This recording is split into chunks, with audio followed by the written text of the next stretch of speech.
ওয়ালাইকুম আসসালাম ওয়া রাহমাতুল্লাহি। কেমন আছেন? আছি আলহামদুলিল্লাহ, আপনি কেমন আছেন? এবছর বইমেলায় কেমন বই বিক্রি হচ্ছে?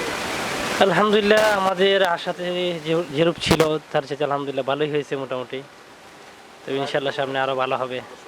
আমাদের এবারের সবগুলো বই মোটামুটি বেস্ট সেলার হিসেবে আছে আলহামদুলিল্লাহ। আমাদের এই মেলা উপলক্ষে প্রায় ১২টি বই নতুনভাবে মোড়ক উন্মোচন হয়েছে। সামনে ইনশাআল্লাহ আরো হবে। এই যে ১২টি বই মোড়ক উন্মোচন হয়েছে, এই বইগুলো কি রকমের বিক্রি হচ্ছে এবং শ্রোতারা কিভাবে এটা গ্রহণ করছে? আলহামদুলিল্লাহ সবগুলোই ভালোই গেছে। এর মধ্যে কয়েকটা বই আছে মুফতি রেজাউল করিম আবরার সাহেবের, আলী হাসান উসামা সাহেবের, আলী মোহাম্মদ সাল্লাবী সাহেবের, এরকম অনেকগুলো বই আমাদের আলহামদুলিল্লাহ ভালোই সেল হয়েছে। তো দীর্ঘ ১৭ বছর বইমেলা থেকে এবছরের বইমেলাটা আপনার কাছে কি রকমের মনে হচ্ছে? এই বছর একটু ডিফারেন্ট মনে হয়েছে, যেহেতু আমাদের অনেকের কাছে এটা ঘোষণা খুব কম হয়েছে, মানুষের কাছে অনেক অজানা ছিল, যার কারণে একটু ডিফারেন্ট হয়েছে।